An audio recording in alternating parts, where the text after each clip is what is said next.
Amis des livres orange, amis des manifestes du web. Au début des années 90, le web entendait tout changer, changer jusqu'à la démocratie, la communication, changer les rapports de pouvoir. Bonjour Lou Sellard, c'est bien ça? Ouais, c'est ça. Salut, merci pour l'invitation. Salut au chat. Ne t'inquiète pas, ici c'est le web 00, c'est-à-dire c'est le web avec le chat, c'est-à-dire ce web où nous étions tous et toutes émetteurs, émettrices et récepteurs, réceptrices, où il n'y avait pas ces histoires de centralisation. Comment ça va, Lou? Ça va bien, ça va bien. Moi, j'étais peut-être pas né à ce moment-là, mais C'est on va y retourner. On va y retourner. C'est ce que j'ai compris, c'est ce que j'ai compris. On essaye de mettre un peu de trouble dans l'ordre dominant qui met ensemble les mots et les choses, les mots et les images. La riposte, c'est vous. Suivez la chaîne, activez la cloche, donnez au poste.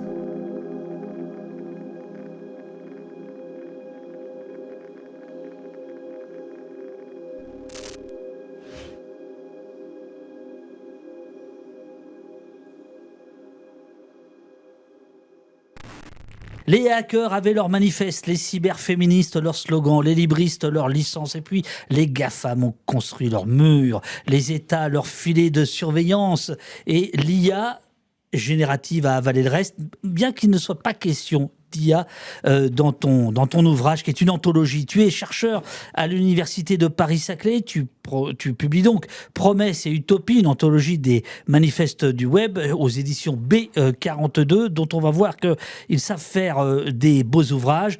29 textes, de John Perry Barlow à Richard Stallman, un obscur mini-réseau français très favorablement connu de nos services, une archéologie politique des rêves numériques pour bon nombre traduit en français pour la première fois, avec une introduction qui met des claques.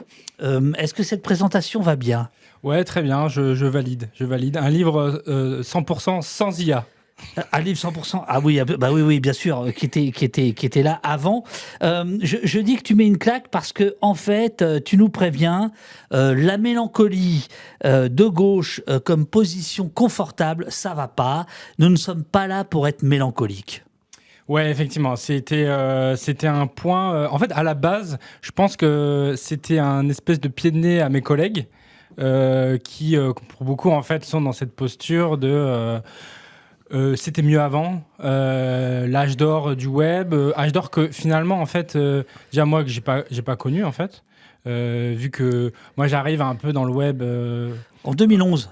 Ouais, voilà, mais alors. Tu te trahis dans un. Enfin, tu te trahis. Tu expliques que tu déboules en 2011. Je me dis, bah, ouais, d'accord, le gamin. Ok, d'accord. Mais oui, donc en fait 2011 et très vite en fait 2013 c'est l'affaire Snowden, qui révèle un grand programme de surveillance qui est très problématique et donc du coup très vite moi dans le web je suis déjà dans un truc où en fait déjà ça va pas quoi. Donc en fait j'ai pas eu ce réflexe mélancolique. Après bon, il y a des gens qui disent la mélancolie ça peut se transmettre en fait d'une certaine manière. Je suis pas là à dire que tout le web d'avant est à jeter, mais en tout cas la position mélancolique est une fois une manière de s'attacher un peu à ses blessures et de pas remettre en cause des fois où est-ce qu'il y a eu des échecs en fait. Et c'est pour ça que le livre, il essaye de plutôt poursuivre et de donner des pistes pour l'avenir, quoi. Mais je me permets de t'interroger là-dessus. On va évidemment rentrer dans le détail de tous ces... Enfin, on va pas aller tous les brosser, mais d'un grand nombre de manifestes dont certains sont archi connus et d'autres pas du tout, et tous sont absolument intéressants, mais j'ai été happé par cette idée de mais qu'est-ce que c'est que cette mélancolie et cette critique du web qui serait, si j'ai bien compris, hantée par des futurs perdus, et tu dis bah ça c'est un peu confortable, etc. Mais je te provoque exprès, est-ce que c'est de la mélancolie ou est-ce que c'est de la lucidité? Parce que il y a un terme que tu n'emploies pas qui pour moi est beaucoup plus gênant, c'est celui de la nostalgie. C'est-à-dire celui de « c'était mieux avant ». Mais la mélancolie, ça peut être plus politique que ça, non? Ouais, non, en fait, tu as raison, il y a plein de sentiments mélangés. Effectivement, le mot qui n'est pas aussi dedans, c'est lucidité. Hein. C'est vrai que si on fait le constat froid, il y a plein de choses qui fonctionnent plus. Le web est vraiment beaucoup plus problématique, capitaliste et tout ça. Après, nostalgie, en fait, ça dépend les positions des gens. Effectivement, il y en a qui vont être, je pense, ouvertement nostalgiques, y compris voilà, des sociologues qui travaillent sur le sujet et tout ça. Je pense qu'en fait, c'est une position confortable parce que, aussi, en partie, je pense qu'elle nous rappelle elle nous ramène à notre jeunesse pour certains. Et je pense qu'il y a un côté très psychologique à ça qui inhibe, en fait, plein d'autres manières d'analyser les choses, quoi. Est-ce que tous les ouvrages ont droit à ce magnifique autocollant doré et qui le colle? Alors, c'était un autocollant iridescent, je crois que c'est le terme consacré. Non, tous n'y ont pas droit, mais c'était un côté un peu sticker militant, quoi. Un petit côté sticker militant. Relire les histoires oubliées de ces hackers, hackeuses, artistes et autres informaticiens, informaticiennes, iconoclastes, nous permet de cerner la justesse et l'actualité de leur diagnostic critique. Cet ouvrage, le tien donc, dessine une cartographie de l'espace des alternatives politiques et technologiques que ces récits ont ouvert. Il peut se lire à la fois comme une introduction à la culture numérique à travers ces manifestes et comme une archive inédite des désirs de transformation de notre rapport aux technologies numériques.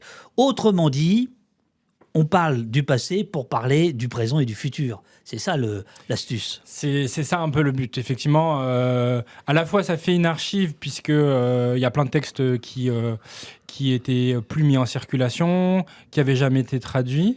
Donc même un peu les experts du domaine quand même trouveront des choses qu'ils connaissent pas du tout. Et effectivement, moi je voudrais poursuivre les choses sur le futur et sur le présent pour pas rester dans ce truc de passéiste un peu, quoi. On va voir que par moment, ça rappelle au poste, ce dont tu parles. Et notamment, par exemple, il y a un dénommé Andrew Sullivan, page 13, qui en 2002, à propos des blogs, mais on pourrait tout à fait dire que c'est... en tout cas, on peut transposer ça pour les streams. La deuxième chose, écrit Andrew Sullivan, que font les blogs, c'est, pour citer Marx, de s'emparer des moyens de production. J'aime beaucoup cette citation que tu mets quasiment en exergue et qui, en fait, parcourt un peu un bon nombre des textes, cette idée de posséder, en tout cas de piloter, de conduire ces moyens de production.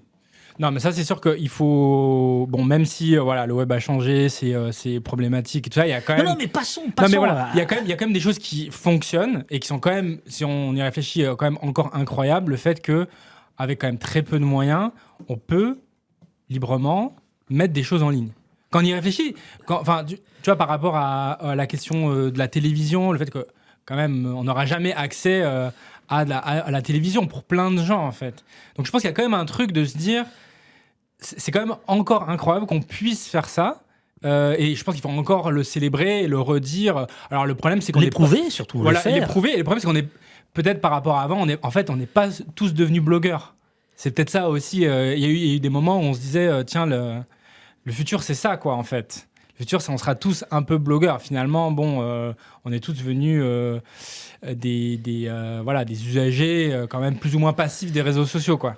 Voilà, effectivement, la grande fermeture, enfin le gros problème, ça va être à partir de ce qu'on va appeler le Web 2.0, ce qu'un marketeur va appeler le Web 2.0 et les réseaux sociaux. On va y venir, mais je rappelle que dans les années 90, quand le web se démocratise, à ce moment-là, les radios amateurs, qui sont nos prédécesseurs sur l'idée de pouvoir émettre à l'autre bout du monde, n'avaient droit par la loi qu'à parler que de technique et de météo. Hein. Je veux dire, faut quand même rappeler ça. C'était il n'y a pas si longtemps, jeune homme. Les textes de cette anthologie ont été sélectionnés selon 2 approches.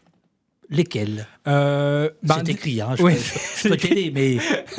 Non, disons que... il y a 2 approches. Il y a 2 approches. Après, il y a des textes qui sont incontournables. Donc, disons que j'étais un peu obligé. Mais qui sont... il y a des textes qui sont assez importants.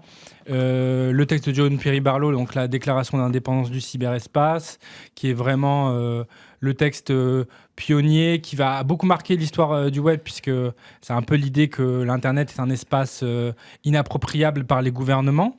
Alors Alors, après, c'est celui qui est juste après cette double page que j'ai montré, que Nayan filme comme il sait faire avec dextérité. C'est aussi pour saluer le travail de maquette qui a été fait par l'éditeur B42. Alors, effectivement, on peut peut-être commencer par la déclaration de cyberindépendance.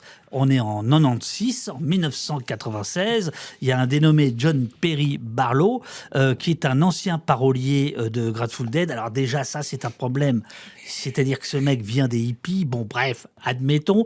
En réalité, sa déclaration, et c'est très rigolo comment tu l'as retranscrit, parce que tu l'as retranscrit telle qu'elle était au départ, c'est-à-dire que c'était un email. Hein. En 96, sur le Internet, on peut faire des emails, un petit peu de web et des forums et des BBS, des Usenet, etc. Bon, voilà. Et lui, en fait, va envoyer un email qui va rester pour la postérité, la déclaration d'indépendance. Voilà. Que dit ce texte exactement ? en gros, ça a vraiment beaucoup marqué les esprits et c'est quand même un texte qui est encore important dans l'idée que le web serait un espèce d'espace alternatif et vraiment l'idée centrale, c'est que c'est un espace inappropriable par les gouvernements. Et cette idée, en fait, elle est vraiment à double tranchante parce que parfois, elle pourrait être interprétée dans l'idée les gouvernements ne savent pas et ne doivent pas réguler. C'est quand même, à la base, c'est quand même vraiment ça qu'il disait. Hein. Il disait le web, l'internet ne doit pas être régulé. Le problème de ça, c'est que si on y réfléchit, ça mène à une forme complètement insupportable de relation à la technique, puisque dans le monde dans lequel on est, avec des plateformes de réseaux sociaux à 1 milliard de personnes, c'est ingérable. Mais après, ce qu'il voulait dire aussi par là, c'est de manière plus prosaïque, les gouvernements en fait n'arrivent pas à réguler. Donc ça, c'est aussi maintenant un problème, quoi. On peut se dire comment on fait pour modérer des plateformes à 1 million de personnes. Bon, c'est un gros problème. Donc dans le fond, c'était vraiment l'idée. Voilà, c'est un espace. Et c'était vraiment une idée de scission générationnelle. Nous faisons partie de ce monde, sachant que le nous, il était quand même pas très clair de c'était qui ce nous. Et comme la critique, c'est quand même souvent, c'est un nous homme blanc, plus ou moins codeur quand même. On pourrait dire quand même ça. Dans un contexte qu'on rappelle aussi encore maintenant, c'est qu'il y a quand même énormément de gens qui n'ont pas l'expérience du web, en fait, ou très peu. Il y a une fracture numérique qui est énorme. Alors ça, j'en parle pas trop dans le livre, mais c'est quand même un truc qui est flagrant. Je veux dire, je crois qu'en France, le chiffre, c'est 15 millions de personnes qui ont des problèmes de fragilité numérique. Donc, en fait, il y a un truc où le web doit être pour tout le monde, mais en fait, il y a toujours des gens qui n'auront pas accès. Et le problème du texte, c'est cette idée de libre circulation de l'information complètement dérégulée. On voit bien qu'elle mène à une forme d'anarchie qui n'est pas non plus vraiment profitable. Et qu'est-ce qu'on fait de cette idée, en fait, qui a été beaucoup reprise, mais qui peut être... qui amène aussi à l'idée d'avoir des marchés complètement dérégulés, néolibéraux. Et c'est là où, en fait, le rêve antidémocratique hippie rejoint le rêve anarchiste de droite, quoi. Alors, Lou, excuse-moi, le terme d'anarchiste de droite, il est prohibé ici.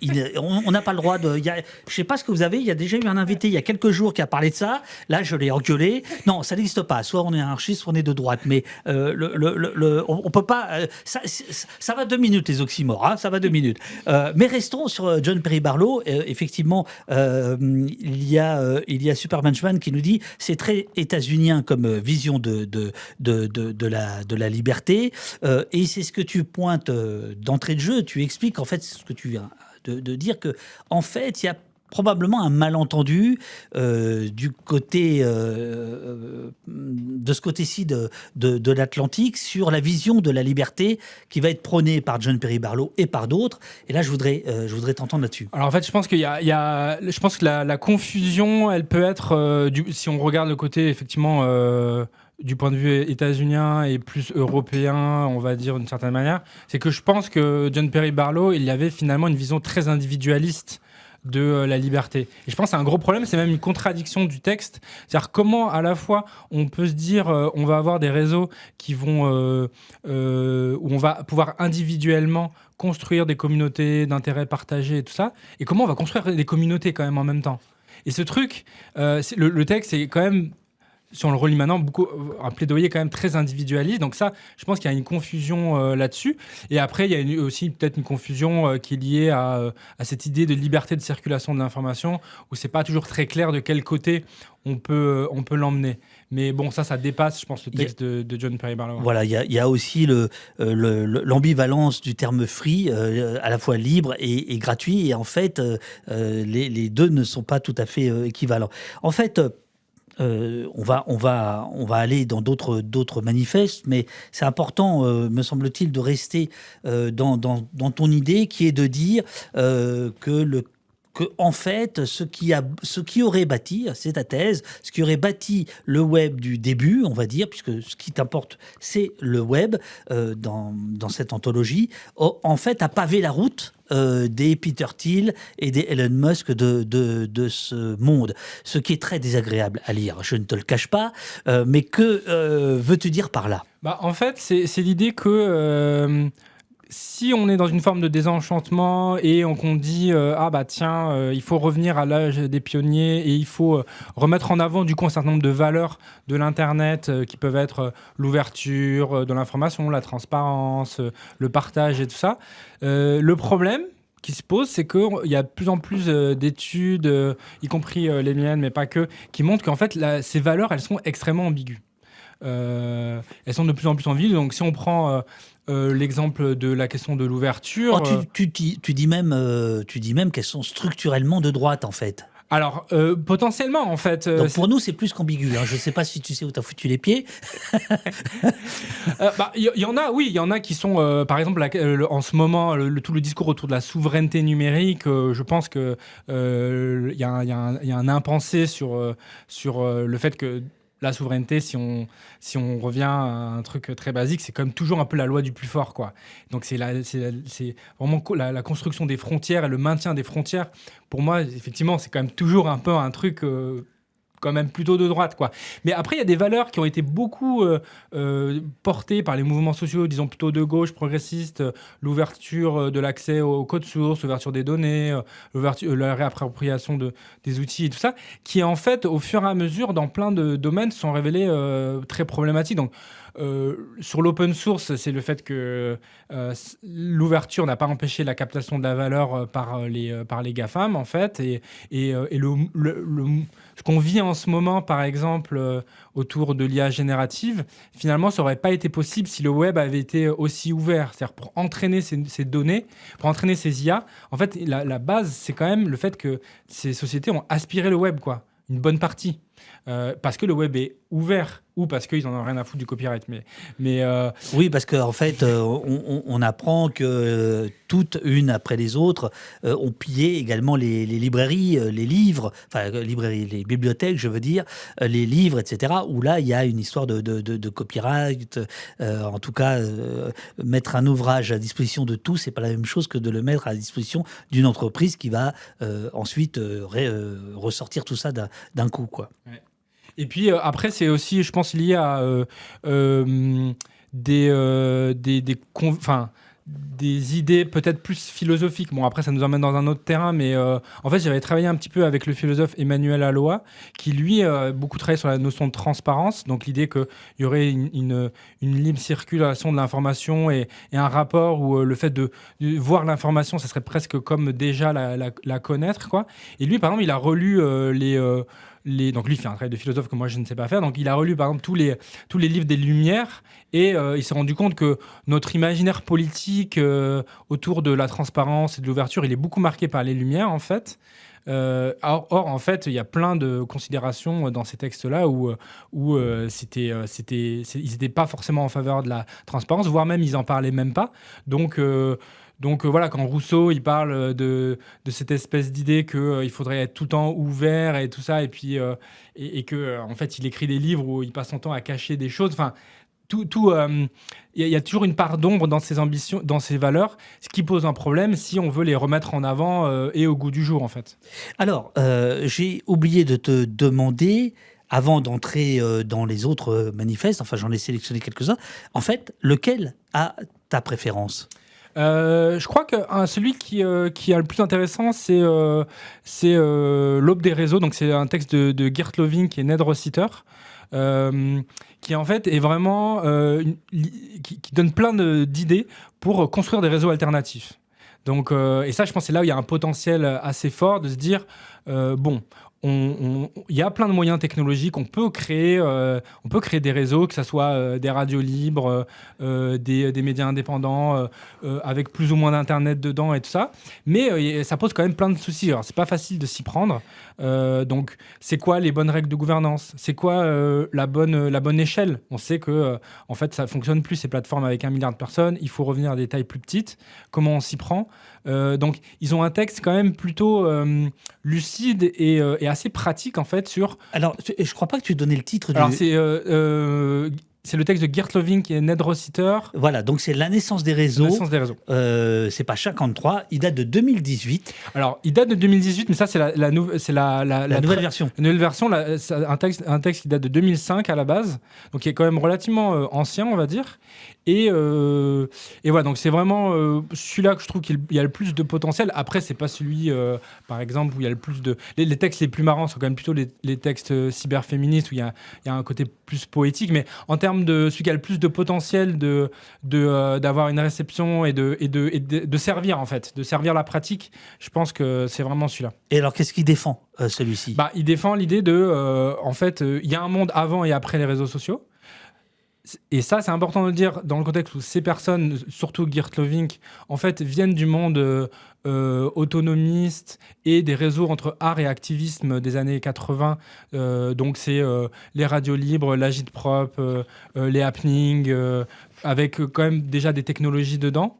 Et ils ont quand même poursuivi cette veine en construisant toute une communauté autour d'eux qui arrive à être à la frontière entre art, recherche et activisme. Donc c'est quand même un des endroits rares où ça se passe et qui est un peu un lieu concentrique où se rejoignent les communautés féministes qui créent des serveurs alternatifs, les gens qui font de la vidéo art et qui en ont marre de mettre leur vidéo art dans des galeries où personne ne les voit, donc qui font ça sur le web, les communautés un peu permacomputing, plein d'autres. Alors, ces deux-là, notamment, parlent des médias tactiques à un moment donné. Alors, pour plutôt expliquer qu'ils sont finis. Après une décennie de médias tactiques, écrivent-ils, tu vois, je l'avais noté, page 59, le moment est venu d'intensifier des activités pratiques, médiatiques, radicales. Voilà qui m'intéresse, voilà qui intéresse les oppositions, les oppositions. Qu'entendent-ils par activité pratique médiatique radicale ? Je pense qu'il y a en partie des choses que j'ai commencé à évoquer, c'est cette idée des médias tactiques. Il y a l'idée de construire des sortes de brèches un peu assez expérimentales dans le paysage médiatique. Je pense que ça se reproduit dans plein de choses qui maintenant en fait sont requalifiées comme médias tactiques. Donc il y a à peu près une tradition d'une 20aine d'années de serveurs féministes, donc des groupes de femmes qui se rejoignent, qui disent « Nous, en fait, on veut réapprendre à se servir de ces technologies, on veut réhéberger nos données. Comment ça fonctionne un serveur ? Est-ce qu'on peut héberger notre serveur ? Comment on le fait ?» Et il y a une histoire à écrire là-dessus qui n'est pas encore vraiment écrite. Ça se passe un peu partout dans le monde. Donc ça, c'est des médias tactiques.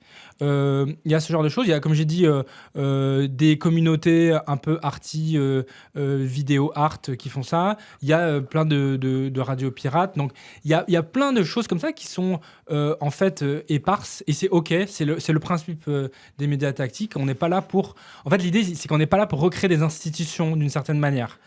Donc, c'est un peu la limite aussi. C'est de se dire, en fait, ils acceptent d'être dans une position de ne pas monter en échelle, de ne pas monter en généralité.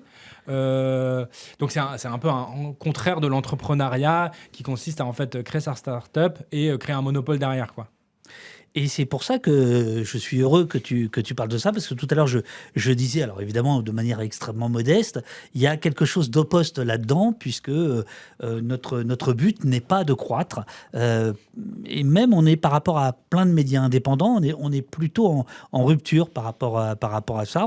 On avait, il y a un an et demi, gonflé un peu la voilure, et en fait, on l'a un peu réduite précisément pour rester dans cette forme d'agilité. Et là, je découvre, page 65, la richesse du squad, et j'avoue que j'ai adoré ce manifeste. Est-ce que tu peux nous dire de qui il s'agit, et là aussi, quel est le propos de ces gens-là? Ouais, alors c'est assez intéressant. C'est un des textes les plus récents, je pense, 2020, ouais. qui vient vraiment de la période de la pandémie. Ce moment qu'on a tous adoré, où on a dû faire face aux mèmes de notre oncle sur des boucles WhatsApp. Non, mais en gros, c'est l'idée que on va revenir. Enfin, c'est le moment de la pandémie où on revient à des formes, des fois, de réseaux beaucoup plus petits, où ça va se passer sur WhatsApp, sur Signal, ou bon, pour les plus geeks, sur Mastodonte et tout ça. Donc, l'idée du squat, c'est Discord. au Discord, de revenir à une échelle un peu plus petite, plus entre personnes qui se connaissent un peu déjà. Donc, c'est une évolution qui est assez symptomatique du web. C'est-à-dire, dans le contexte où les réseaux sociaux grand public sont devenus infréquentables, il y a plein de gens qui se replient sur des échelles de réseaux un peu plus petits, qui sont déjà des fois un reflet de relations amicales ou professionnelles et tout ça. Et vraiment, dans ce texte, il théorise un peu cette idée du squad, alors bon, qui est un peu une métaphore militaire, puis c'est l'idée d'un escadron, donc c'est pas forcément la meilleure métaphore, mais en tout cas... Le terme squad écrit-tu peut se traduire de plusieurs façons, soit par section, escouade, brigade, dans un contexte militaire, soit par bande ou clique, dans le contexte d'un groupe d'amis. Ouais, voilà, le côté clic est peut-être un peu plus, puisqu'il y a un côté entre-soi, lore un peu, création de mythes un peu du moment. Et je pense que c'est assez intéressant parce que ça nous pose des vraies questions sur notre rapport quotidien, intime au réseau, c'est-à-dire est-ce qu'on est satisfait de ces petites communautés? Est-ce qu'on perd pas quelque chose de l'expérience du web un peu grand public, où en fait, il y avait quand même ce truc un petit peu, bon, qui existe encore, mais un peu fou de pouvoir parler un peu à une sorte de masse, ou aussi le gros problème, je pense, de ces petites communautés, c'est que, en fait, on rencontre pas grand monde, quoi. Et il y avait quand même une promesse du web de se dire, ah ouais, je peux parler à des gens hyper loin ou hyper différents. Et ça, moi, je l'ai vécu sur certains aspects. Et je pense qu'il y a plein de gens qui maintiennent ce désir du web parce qu'il y avait aussi cette idée de pouvoir traverser les frontières, les milieux sociaux. Bon, à la petite échelle, ça va moins marcher quand même. Mais l'idée des auteurs, qui s'appelle The Other Internet, c'est quoi? C'est de dire on refuse les gros réseaux, et on revient à quelque chose de plus... Je dis on revient parce qu'au départ, il n'y avait pas forcément non plus des millions de gens, loin de là. On revient à quelque chose de plus réduit, de plus artisanal, de plus affinitaire. Ouais, de plus affinitaire. Alors après, ils ont pas trop une vision de retour, parce qu'ils parlent bien quand même d'outils qui sont plutôt récents. Discord ou d'autres outils qui sont quand même qui n'étaient pas là au début, quoi. Donc ils sont pas dans un truc de retour. Après, ce qui est intéressant, c'est qu'ils montrent aussi que peut-être un des avenirs de notre relation au web, il va être vachement plus fragmentaire, il va être vachement plus parcellaire, et pour sortir en fait d'un monde où il y a 5 ou 10 entreprises qui en fait monopolisent tous nos usages. On va être dans un truc très avec plein d'outils différents, et c'est potentiellement ça l'avenir, quoi. Alors, ils ont un petit diagramme graphique. Ah oui, non. Alors, vous le voyez, il est là. Mais je vais vous le lire. Et Louis, tu vas, toi, nous dire... ou sinon, on va le faire comme ça, voilà. Louis, Lou, pardon, tu le connais par cœur, ce graphique, j'imagine. Combien ? Alors, c'est page 71. Voilà, monsieur est venu avec son ouvrage, très bien. Et comme ça, nous allons pouvoir faire un plan serré. Voilà. À l'aube des réseaux organisés. Alors, tout en haut, abscisse ordonnée, je ne sais jamais, je me souviens plus comment c'était. Mais enfin bon, en haut, travail pour soi. En bas, travail pour les autres, à gauche, valorisation de l'individualisme, à droite, valorisation de la communauté. Et donc, les squads sont ici, donc vers quelque chose qui va vers le partage, vers le travail pour les autres plutôt que... Enfin, en tout cas, à l'inverse de esclaves du salaire et des néolibéraux. Donc, c'est quelque chose qui explique qu'on tend vers un monde partagé, un monde équitable. Est-ce que c'est comme ça qu'on doit comprendre la richesse du squad ? Bah, c'est vrai qu'il y a un peu de ça. Après, et en même temps, c'est quand même aussi un peu naïf, dans le sens où on sait bien que même dans ces communautés de petite taille, il y a quand même des formes de hiérarchie qui se recréent, quoi. Tiens, je fais un petit plan juste pour Nayan, ça, je suis sûr que ça lui fait plaisir. Voilà. Mais oui, après l'idée, je pense qu'il y a un peu de ça. Bon, après tout diagramme est un peu limité, hein. Mais je pense que c'est pour contrer aussi l'extrême individualisme du profil, quoi. Le fait que sur les réseaux sociaux grand public, on est un peu condamné par l'image qu'on doit donner, l'extrême visibilité qu'on doit avoir, et aussi le fait qu'on est censé... Enfin, que derrière, il y a la machinerie de la surveillance qui fait qu'on est censé ressembler à nos données, quoi. Donc je pense qu'il y a un peu ça, là-dedans, ouais. Alors, page 75, là, j'ai été très étonné et j'ai pas bien compris. C'est le chapitre 2, donc c'est le moment de la mort d'Internet, Web 2.0 et naissance des plateformes, mais toi, tu dis... l'épiphanie créatrice. Alors là, j'ai pas pigé. Explique-nous pourquoi, pour toi, au moment où arrive le Web 2.0, c'est-à-dire quand même la prédominance de grands trusts, bon alors on va dire Facebook incarnant le Web 2.0 magistralement, donc au milieu des années 2000. Pour toi, c'est quand même l'épiphanie créatrice. Bah, c'est parce qu'en fait, c'est le moment plutôt de la massification des usages, donc l'accès massif en écriture, lecture, création. Donc, c'est un peu voilà, la période...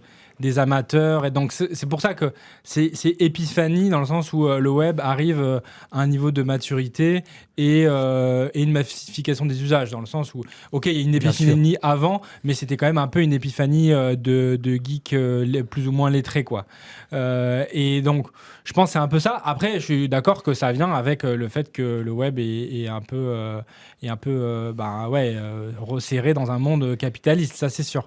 Mais ça, on l'apprendra un peu plus après. Sur le moment, en fait, je pense qu'on le voit pas très bien, quoi. Parce que on connaît moins les modèles économiques de la captation des données, à quoi vraiment ça va servir. On connaît moins, en fait, tout ça. Ah, on verra que certains avaient annoncé ça bien avant la naissance des plateformes. Et en tout état de cause, il y a en 2012 un Polonais. Peux-tu nous parler de Piotr Skierski qui va publier un manifeste « Nous sommes les enfants du web » avec une phrase que j'ai trouvée très belle, et je te la renvoie parce que je pense que tu aurais pu l'écrire. Nous avons grandi avec Internet et sur Internet. Voilà ce qui nous rend différents. Non, mais c'est encore très vrai. Après, c'est très vrai. Et moi, j'ai aussi fait partie de cette génération-là. Mais en même temps, des fois, je ne sais pas forcément toujours quelle conclusion tirer de cette phrase, quoi. Mais en tout cas, je pense que ça nous rend différents. Est-ce qu'on sait toujours pourquoi, comment En tout cas, ça continue de créer plein de discussions dans les familles. Il y a quand même toujours un truc de « mais vous comprenez pas, en fait, je l'ai vu sur Internet ». Ça, je pense que c'est quand même encore assez vrai, quoi. Et il y a peut-être un côté, effectivement, innocent et un peu, un peu l'idée que le web, c'est quand même aussi un truc de teen à la base. Enfin, il y a un peu ce côté adolescent que j'aime bien dans ce texte, pour aussi contrecarrer le moment qui est quand même un peu déprimant qu'on vit en ce moment, où le désenchantement fait que on a du mal à retrouver de la joie quand même.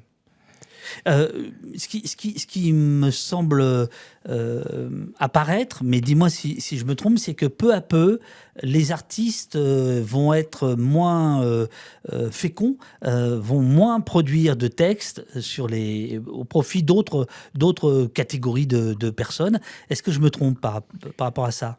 Tu veux dire les artistes vont moins créer de textes sur Internet Oui. au détriment de d'autres formats? Oui. Tu veux dire les artistes numériques ou... Oui, voilà, oui. Ah ça, je sais pas, j'avoue que je me rends pas compte. Tu veux dire que les artistes numériques se seraient détournés? Bah, c'est vrai que l'idée du web art est quand même un truc qui a peut-être pas percé. J'avoue que je me rends pas compte. Je te dis ça parce que, alors j'ai adoré le titre. Et alors là, c'est un manifeste qui date de 1987, donc il est antérieur à l'arrivée du web. On verra qu'il y a un texte encore plus ancien, c'est celui-là, rien que pour le titre, manifeste pour des médias instable. Alors ça, je trouve ça magnifique. Je trouve ça mieux que de dire médias indépendants, tatati tatater. Non. Nous sommes des médias instables. J'adore ça. Et donc là, c'est pour ça que je te parle de ça, parce que c'est un collectif d'artistes qui hollandais, me semble-t-il, qui propose ça. Qu'est-ce qu'ils veulent dire par les médias instables? Bah, en fait, non, mais c'est drôle que tu dis ça parce que cet après-midi, du coup, j'ai eu une autre présentation sur le livre et il y avait un intervenant qui disait, mais sur en fait, CNews oui, bah, c'est en live aussi, qui disait que on parle plus de médias alternatifs. Il disait, on dit de moins en moins ça.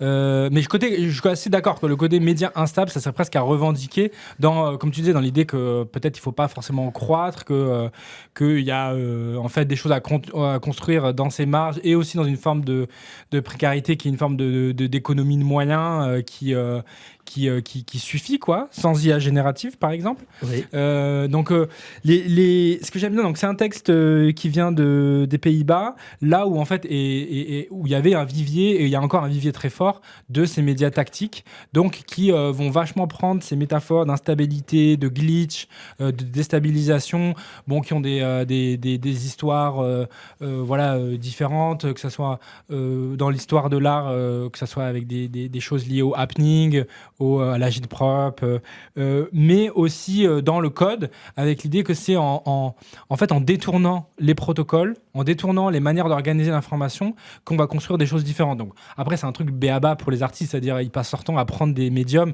et à les triturer et à les détruire et à les reconstruire. Mais voilà, de revendiquer ça et toute cette métaphore du hack, elle a été aussi vachement prise dans ce sens et elle est encore féconde, quoi. Alors justement, à propos de hack, je vois que le chat s'emballe. Dans le mouvement hack, à la base du web, il y a une dimension punk, en effet, parce que voilà, il y a des gens qui trouvent que tout ça est un petit peu punk et ils n'ont pas tort. D'autres nous disent que le web 2.0 coïncide aussi avec les caméras numériques accessibles. Ensuite, voilà, enfin, il y a tout un tas de partages d'expériences qui sont donnés sur le chat. Et justement, on arrive, pour moi, à un des textes les plus forts. Je pensais que c'est celui-ci que tu allais donner. Il date de 1986. Mais alors lui, il a vraiment franchi les frontières. C'est The Mentor, qui est un hacker, justement. La conscience d'un hacker, qui est un texte absolument magnifique, qui est très, très court, qui fait 2 pages. Alors certains sont très, très bavards, d'autres moins. C'est quelqu'un qui a été arrêté et qui écrit ce manifeste du hacker qui va quand même durablement créer la culture du hacking, en tout cas. Ouais, donc on retrouve plein de trucs qui sont cette idée de dire que en fait il y a quand même tout un monde qui ne nous reconnaît pas. En fait, c'est drôle parce que dans le texte, il parle pas même, par exemple, de l'école. Et c'est des trucs aussi qui en fait rejoignent d'autres la détestation de l'école, hein, ouais, c'est ça. la détestation de l'école, le fait qu'on vit dans une société avec des institutions disciplinaires et que du coup un échappatoire et ça c'est vraiment une promesse du web, c'est quand même c'est l'ordinateur et le web, quoi. Et donc ça vaut pour les ça vaut pour les hackers qui vont faire des exploits. Et c'est quand même toujours très vrai qu'il y a beaucoup de gens qui sont arrêtés pour du hacking sont quand même encore des adolescents. Peut-être parce que c'est le moment où tu es foufou, mais il y a aussi le côté virtuose qui se fait dans ces moments-là. Et il y a aussi toutes les bases un peu une sorte d'idéologie hacker qui est quand même aussi très méritocratique. Donc ça, c'est peut-être des trucs qui sont des fois à critiquer, puisque il y a cette idée de maîtrise technique. Donc tout le monde ne devient pas hacker comme ça. Donc ça, c'est la limite dans une communauté très masculine aussi. Mais ouais, donc il y a un peu tout ça qui est intéressant. Voilà, je sais pas si, si je voulais dire autre chose là-dessus, mais... Page 109, c'est la fin de ce manifeste. Oui, dit The Mentor. Oui, je suis un criminel. Mon crime est celui de la curiosité. Mon crime est celui de juger les gens selon ce qu'ils pensent et disent, pas selon leur apparence. Mon crime est d'être plus malin que vous, quelque chose que vous ne me pardonnerez jamais. Je suis un hacker, ceci est mon manifeste. Vous pouvez arrêter un individu, mais vous ne pouvez pas tous nous arrêter. Après tout, nous sommes tous les mêmes. Alors là, évidemment, on dirait Anonymous, quoi. C'est les 30 ans avant. Ouais, complètement. De toute façon, il y a cette idée de très irrévérencieuse et tout ça. Après, ce que je trouve intéressant dans la théorisation un peu de ce genre de phénomène, c'est l'idée que, et ça vient plus avec le texte d'après de Mackenzie Wark, qui lui va reprendre, enfin elle, oui, puisque c'est une personne qui a fait une transition, qui va reprendre vraiment cette idée du hack comme la manipulation des protocoles. Et ça, c'est un truc assez intéressant à comprendre. C'est vraiment cette idée que c'est en détournant la manière dont on structure l'information qu'on va trouver des brèches et d'autres manières de vivre les réseaux, en fait. Et ça, c'est assez intéressant et important dans un contexte où, en fait, on ne connaît pas très bien et il n'y a pas suffisamment de gens, à mon sens, qui travaillent sur les enjeux vraiment d'infrastructure. Puisque voilà, l'invention, c'est quand même à la base des inventions de protocoles de gestion de l'information, de langage de programmation, de réseau, c'est du matériel. Bien sûr, il y a le côté code, mais et ça, en fait, on a du mal à le politiser. Et même, tu vois, typiquement, il n'y a pas de manifeste sur les enjeux d'infrastructure. Ou à peine, il y a les serveurs féministes, mais il n'y a pas...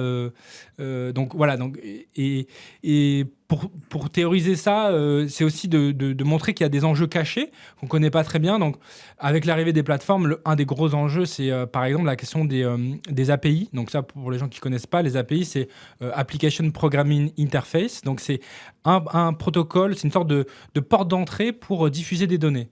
Donc, je suis développeur et je veux récupérer des données liées à Facebook. Je vais faire des requêtes auprès de Facebook et Facebook va me donner certaines choses.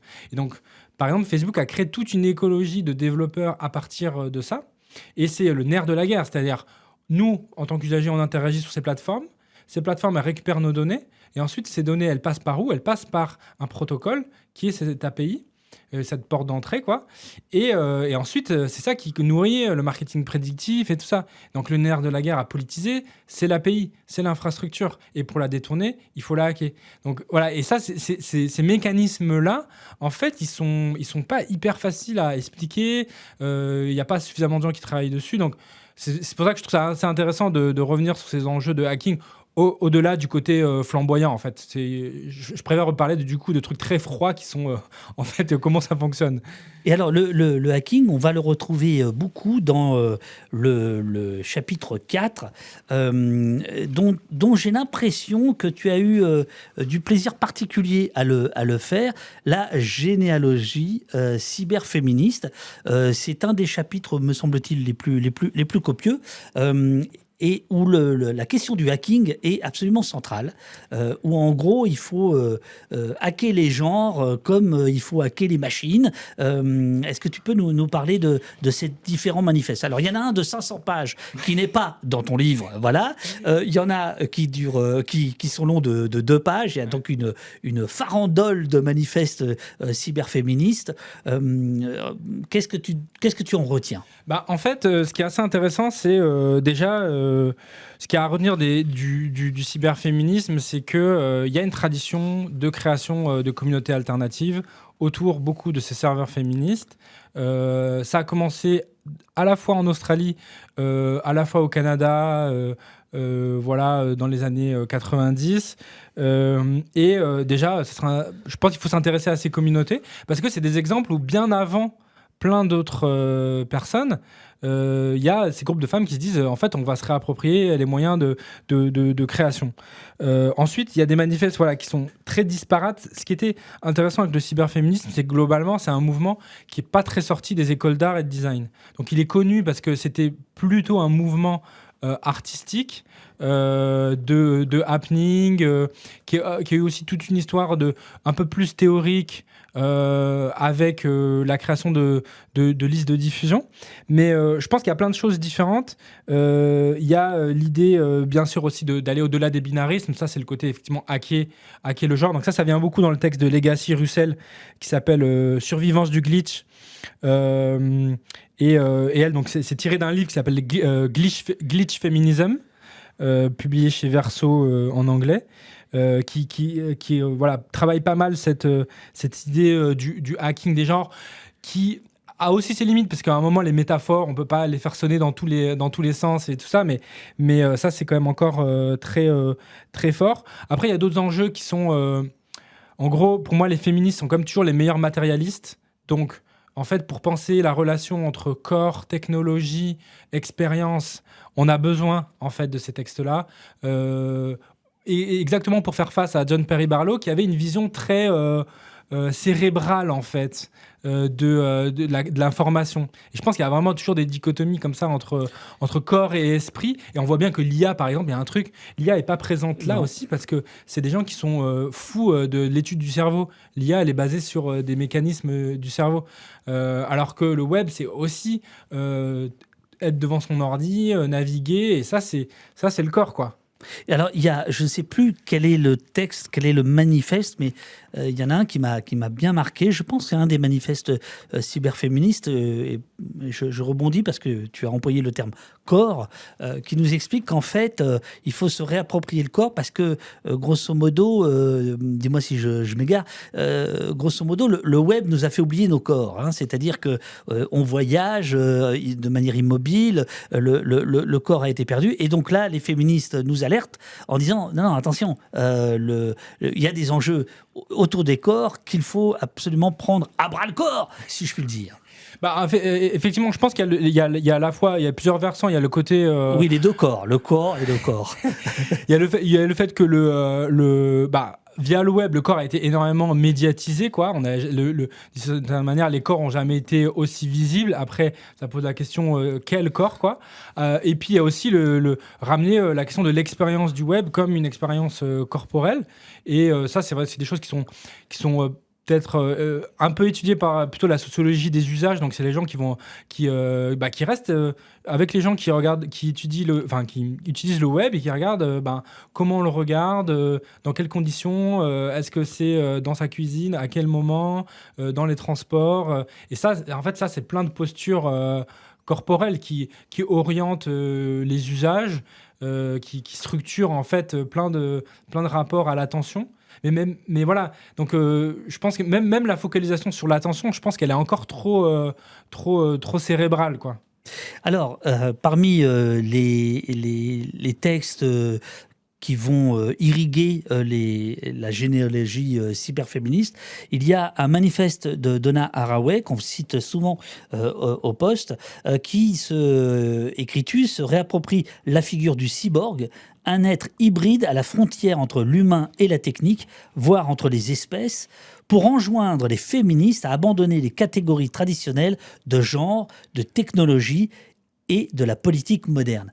Je veux dire, c'est super profond comme affaire, quoi. Alors ça, du coup, c'est effectivement, je pense, c'est antérieur. Hein. C'est antérieur, c'est une des inspirations de la généalogie cyberféministe. C'est un texte, vraiment pionnier plutôt de l'étude des sciences et de l'histoire des sciences, de la philosophie des sciences et tout ça. Je pense que ce qui est assez important et qui reste, qui vient de ce texte et qui reste dans le cyberféminisme, c'est que l'idée, c'est quand même en partie d'abolir les frontières, quoi.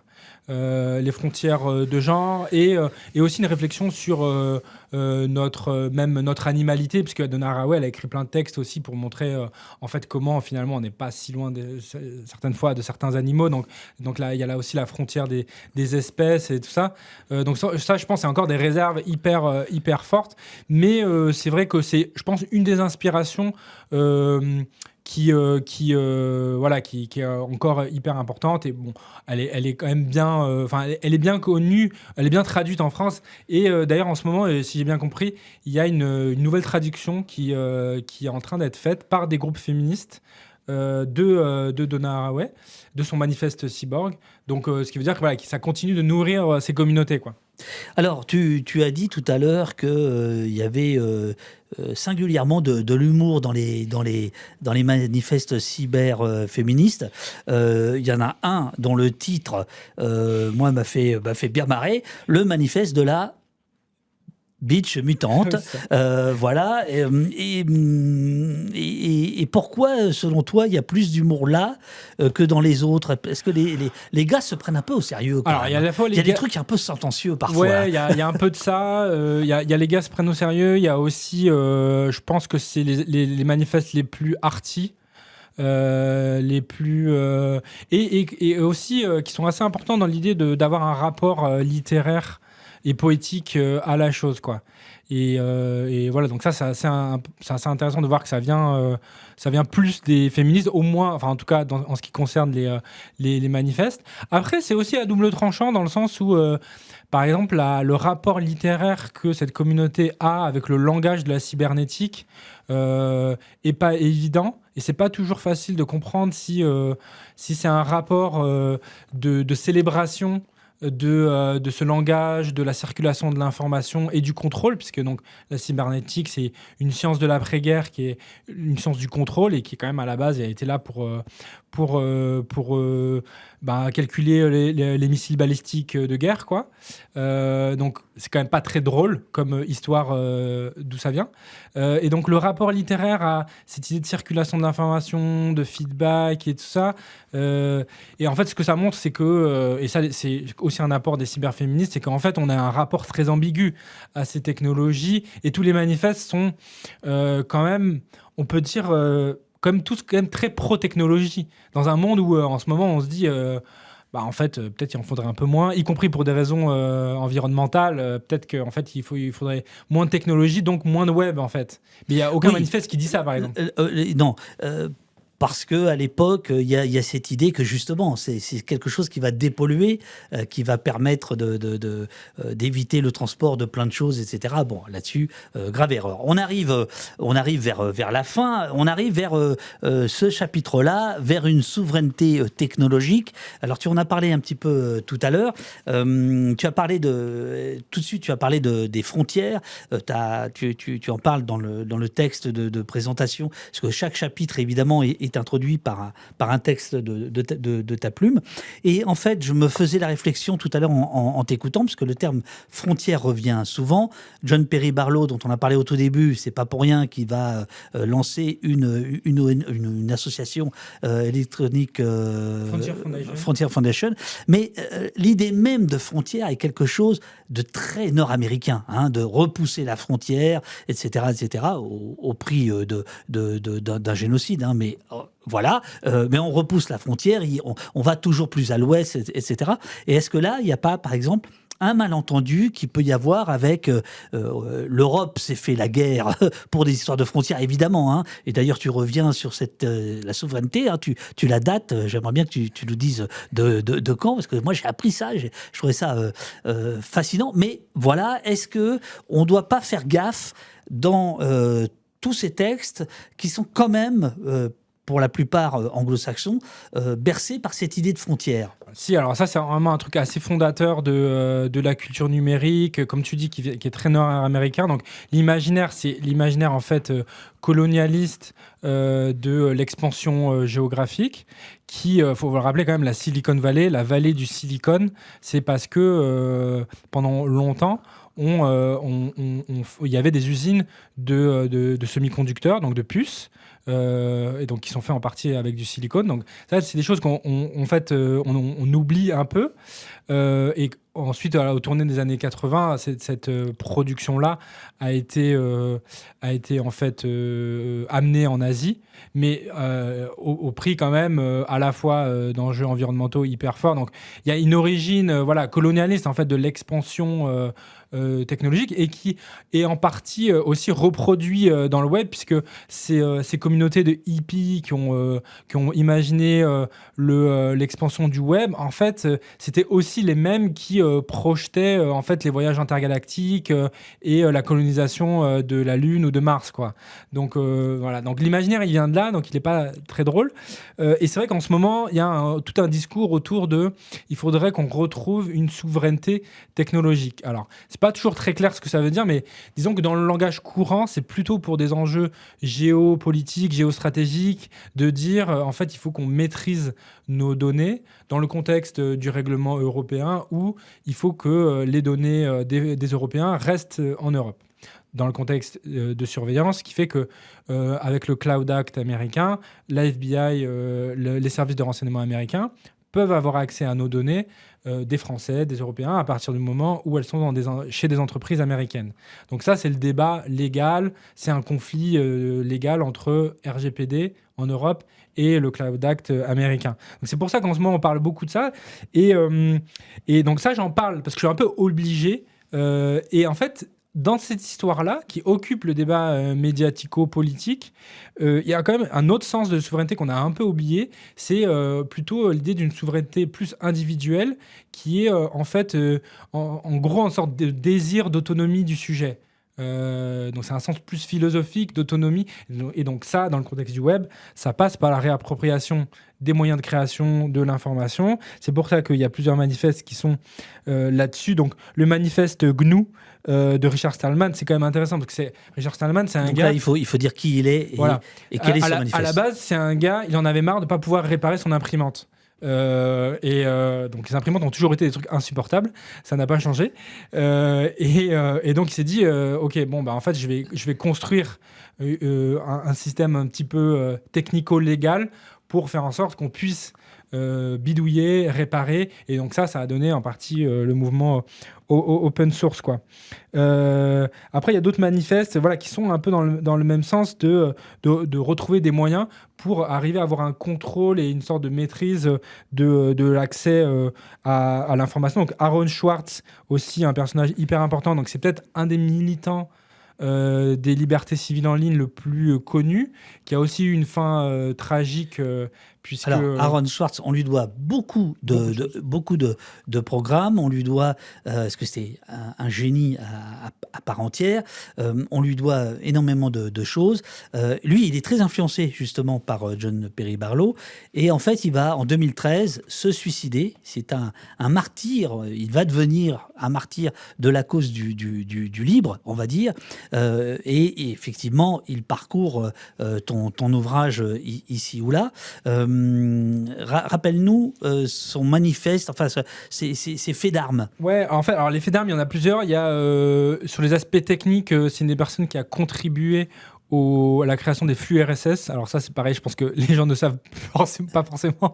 Puisque, donc les flux RSS, c'est un sorte de protocole de diffusion de données. Et pendant un moment, c'était quand même quelque chose d'incroyable. On pouvait s'abonner à plein de sites web et recevoir dans un lecteur de flux RSS l'intégralité de ces informations. On pouvait trier et tout ça. Eh bien, figurez-vous que, logiquement, depuis hier soir, nous avons remis en avant le fil RSS. Il faut vérifier sur oposte.media, c'est tout en bas, à gauche, parce que moi, tu sais que j'ai encore plein de fils RSS. Je prépare la matinale du lundi avec les fils RSS. J'ai un lecteur qui me permet d'aller chercher des informations, etc. On doit à Aaron Swartz la contribution au flux RSS. Et, entre autres choses, il a participé aussi à la création des licences Creative Commons, donc qui ont donné des moyens aux créateurs de pouvoir dire je veux que ma création soit utilisée, oui ou non, d'une certaine manière, et tout ça. Il a participé à Reddit aussi, réseau social qui pas très utilisé en France, mais quand même encore hyper important. Et c'est devenu un des militants de la défense de l'ouverture de l'accès à l'information les plus en vue. Effectivement, c'était aussi un petit génie de l'informatique au MIT.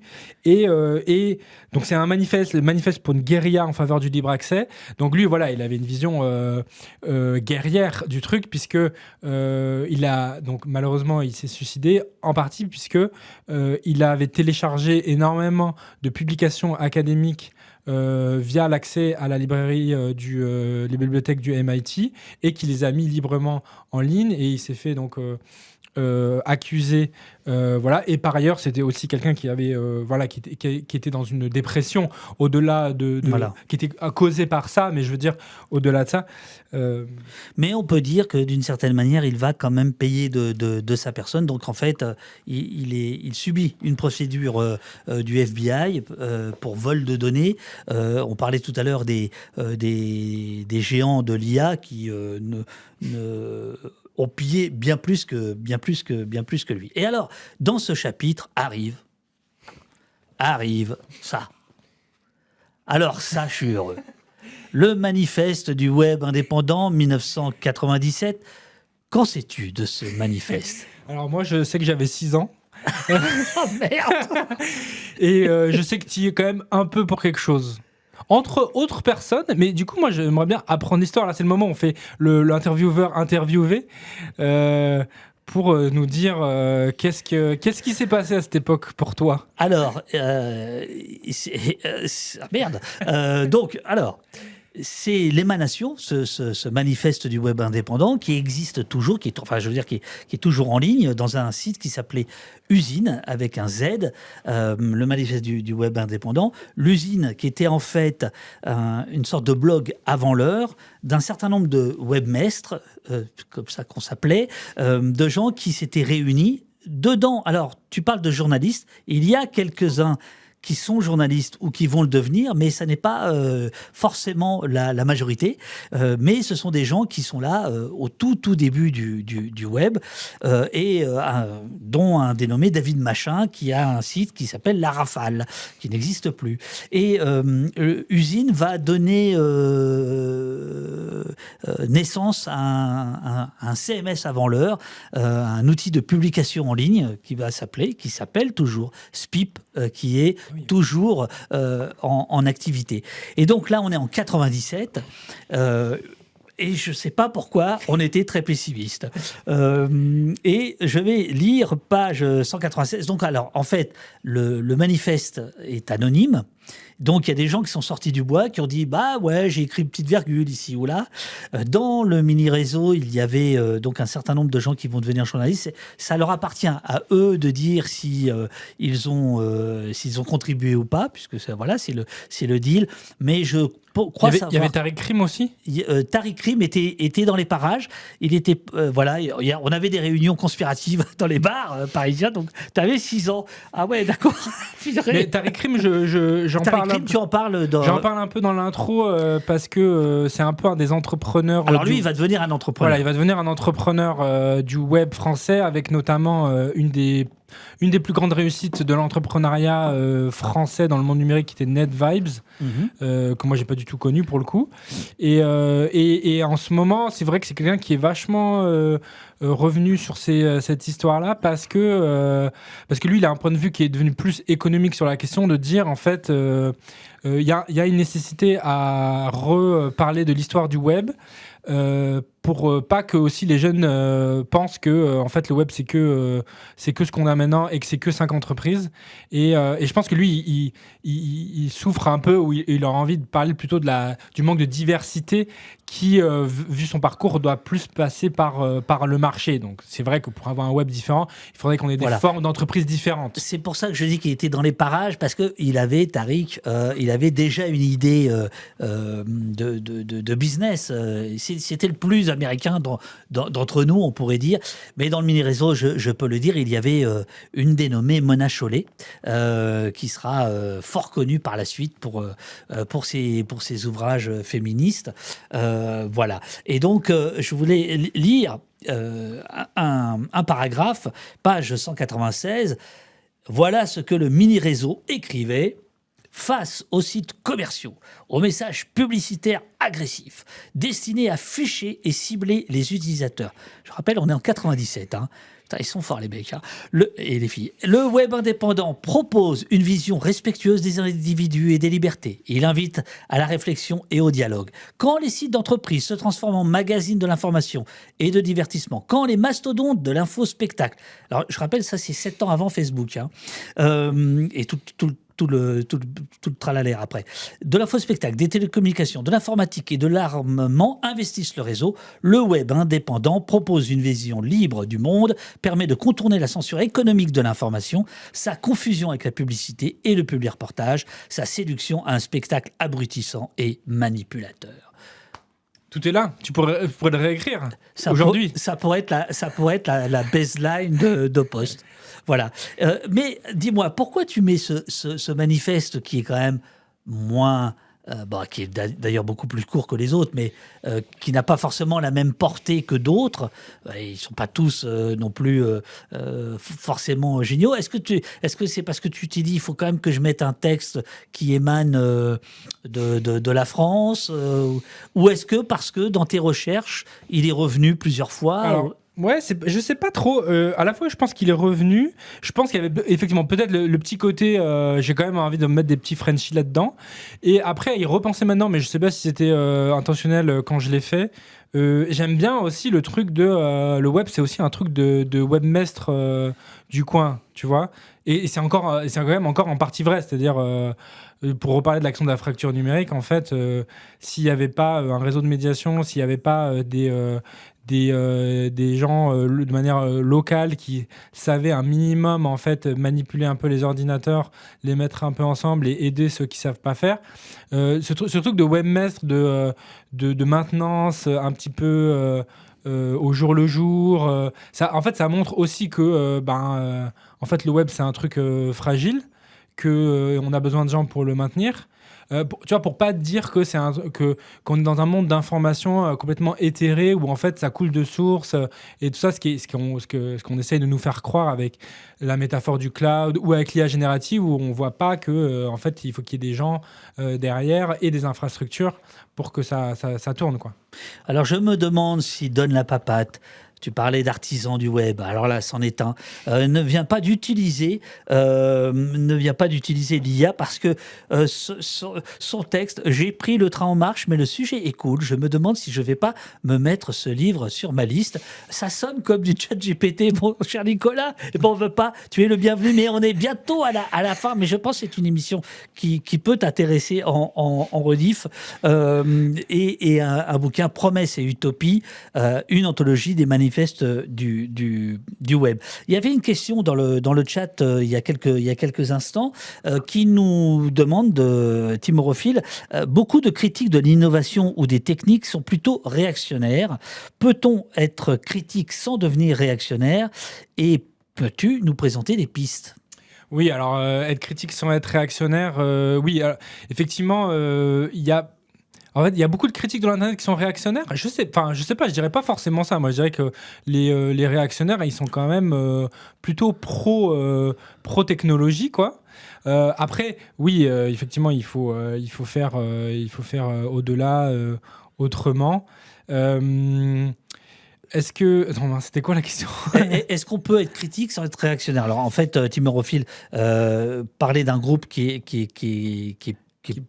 connu, mais qui est connu de connaisseurs, qui s'appelle Pièces et Main-d'œuvre, du côté de Grenoble. Ah, j'ai compris la référence, d'accord. Voilà. Alors, effectivement, il y a toute une technocritique qui vient en fait du mouvement plutôt anti-industrialiste. Donc, en fait, dans l'idée de dire que le numérique est une nouvelle industrie et problématique.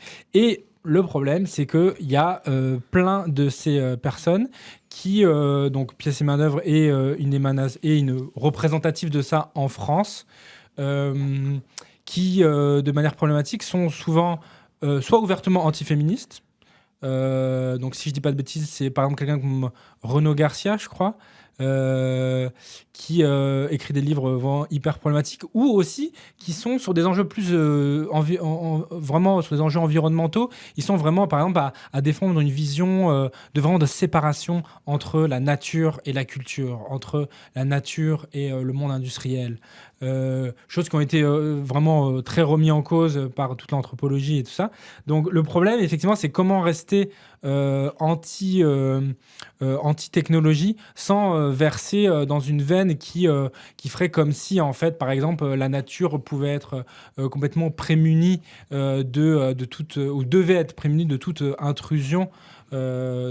Voilà. Après, en ce moment, c'est intéressant parce que dans un autre contexte, en fait, je travaille pour une maison d'édition qui s'appelle Audimat et on est en train d'éditer. Et tu as une revue qui s'appelle Tech. Voilà, exactement. Et donc dans Tech, on est en train d'éditer un texte du collectif. Alors Tech, ça s'écrit T-E-Q-U-E. Exactement. Et c'est, j'ai vu les couvertures, c'est vraiment vieille école, quoi. Ouais, dans les couvertures, oui, clin d'œil, bien sûr. Clin d'œil, notamment certains peut-être reconnaîtront. Il y a le premier logo et un clin d'œil à Tikkun et à certains groupes marxistes, mais sinon, en fait, on est en train d'éditer un nouveau texte.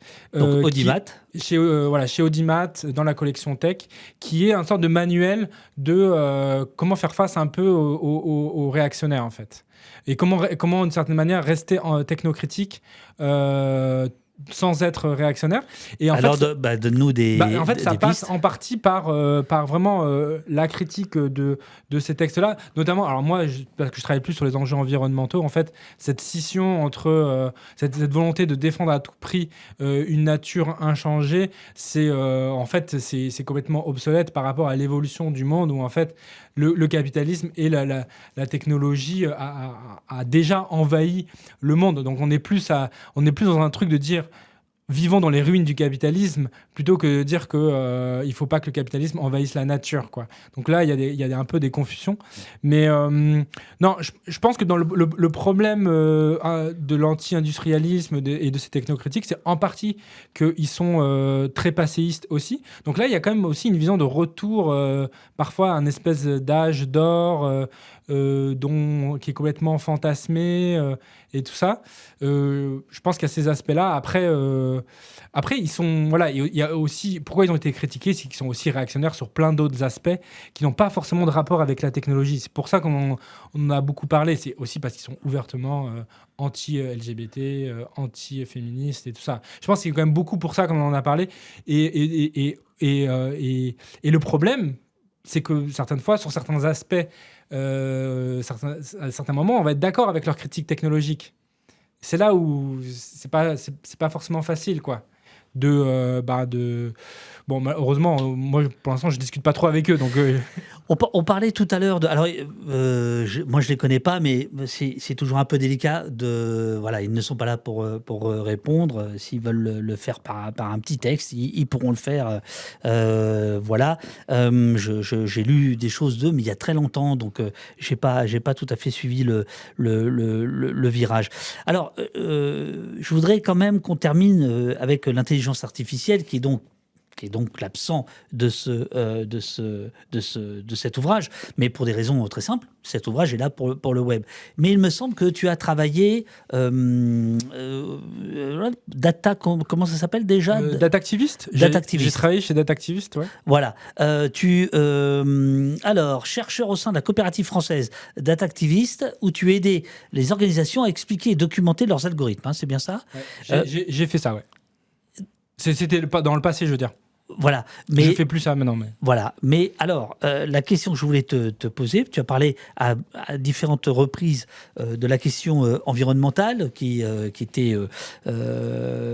échappait aux auteurs de ces manifestes. Aujourd'hui, pourquoi il n'y a pas en France de lutte contre les data centers comme il y a une lutte contre les méga-bassines, par exemple? Ça existe. Il y en a très peu, mais il y a quand même vraiment une lutte qui se mobilise. Le collectif le plus aguerri, on va dire, et le plus organisé, il a un très beau nom. Il s'appelle Le Nuage était sous nos pieds. Donc, si vous tapez Le Nuage était sous nos pieds, ils ont un site web vraiment génial où ils font vraiment une lutte, y compris administrative, en fait, répondre aux enquêtes publiques quand il y a des nouveaux data centers, venir avec des arguments. Donc, il y a des collectifs comme eux qui, au fur et à mesure des années, depuis 2022 plutôt, ont réussi à s'auto-former sur la question des infrastructures et des data centers. Mais c'est en train de pulluler puisque en fait il y a plein de nouveaux projets de data center, surtout depuis février 2025, le sommet mondial de l'IA qui était à Paris, où Monsieur Macron a réussi à faire venir Alors ici, on n'est pas obligé de dire monsieur. Hein. Je regarde parce qu'il y a le portrait de... Alors non, ça c'est un autre président. Ça, c'est un autre. Ah oui. Ça c'est un autre président. Je ne sais pas si Nayan pourra le montrer. Bon, Emmanuel, on l'appellera... Non, pas de familiarité. Macron. Donc Macron qui avait il a annoncé beaucoup de pognon. Voilà, et il a réussi à faire venir plein de pognon, notamment étrangers. Donc aussi pour dire que du coup la question de la souveraineté ne fonctionne pas. Mais il y a une lutte contre les data centers qui est en train de se mettre en place. Les soulèvements de la terre, ils travaillent, et d'autres. Le problème, c'est qu'il y a une opacité énorme sur ce sujet. Et aussi, du point de vue de comment on peut se saisir du sujet, c'est un échec du point de vue de la régulation administrative. C'est-à-dire un des seuls endroits où, en tant que citoyen, on peut avoir une voix, c'est lors d'une enquête publique. Donc c'est le moment où, en fait, il y a un projet de data center, il y a un commissaire qui est nommé, il y a un dossier administratif, et on peut faire valoir nos arguments. Et la plupart du temps, ils sont enregistrés et mis de côté, quoi. Alors, il y a Dioy qui m'attrape par la veste. Il y a une organisation notamment contre Campus IA. Il y a également le nom de Data for Good est pas mal impliqué sur le sujet. Donc voilà, il y a un certain nombre de...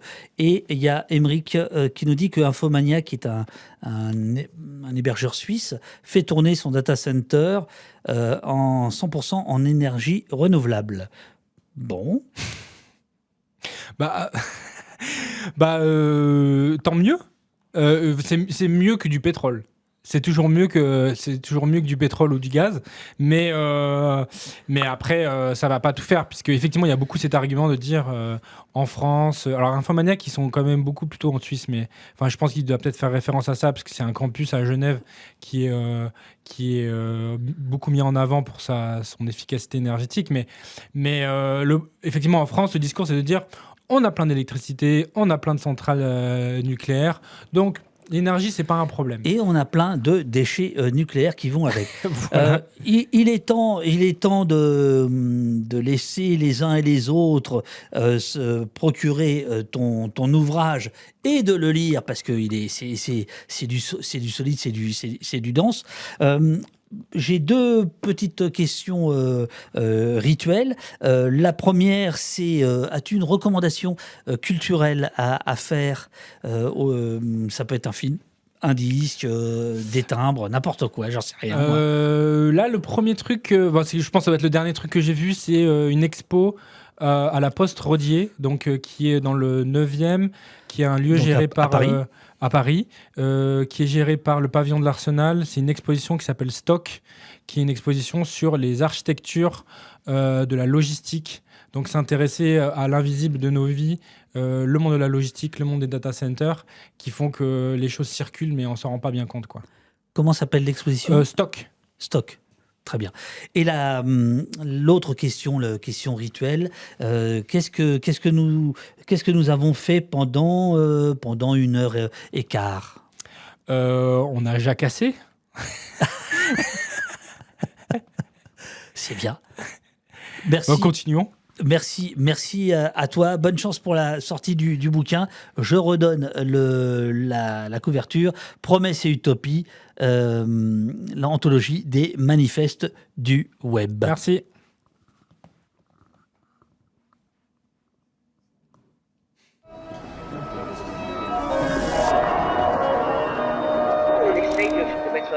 de trouble dans l'ordre dominant qui met ensemble les mots et les choses, les mots et les images. La riposte, c'est vous. Suivez la chaîne, activez la cloche, donnez au poste.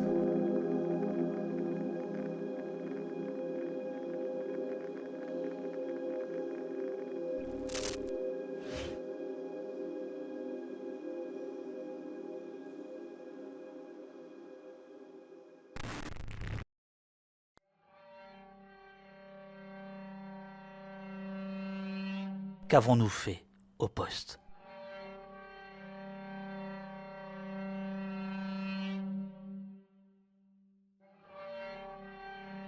On m'a donné la parole. C'est essentiel, on ne nous donne pas la parole. Nous, c'est toutes les victimes, en général. Des confidences. Et puis à un moment donné, un moment de vérité. J'espère que ce matin, nous avons fait en sorte de ne plus être seuls sur cette question. On a pris un temps long, et le temps long, à mon sens, est une arme contre le pouvoir. J'allais dire, on a respiré, tout simplement. C'est un temps extrêmement précieux. Dans ces flux d'informations, c'est important de pouvoir prendre le temps. On a éclairé quelque chose qu'on ne veut pas voir. Et c'est pas mal déjà d'en discuter. Faire tomber un petit peu les masques aussi et les préjugés. On a parlé de sujets dont j'avais pas forcément eu l'occasion de parler. Nous avons librement parlé, et ça fait du bien. Nous avons pris le temps de parler, et ça, c'est non seulement un luxe, mais ça n'existe plus. On a parlé de quelque chose dont on parle trop peu, à mon sens. Et on a essayé de décortiquer une situation très complexe. C'est un lieu d'abord où on a le temps, on peut s'exprimer et en même temps tout peut être dit.